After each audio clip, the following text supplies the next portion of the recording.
Yuragingizni og'ritib qo'yadigan bir gap aytib o'taymi? Bilasizmi siz qanaqa insonsiz?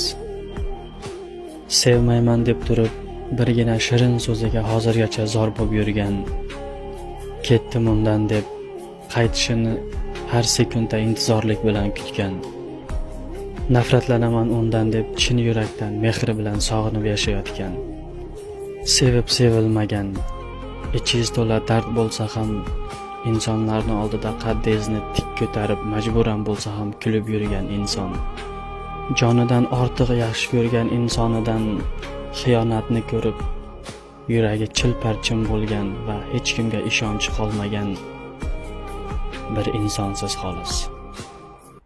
To'g'rimi?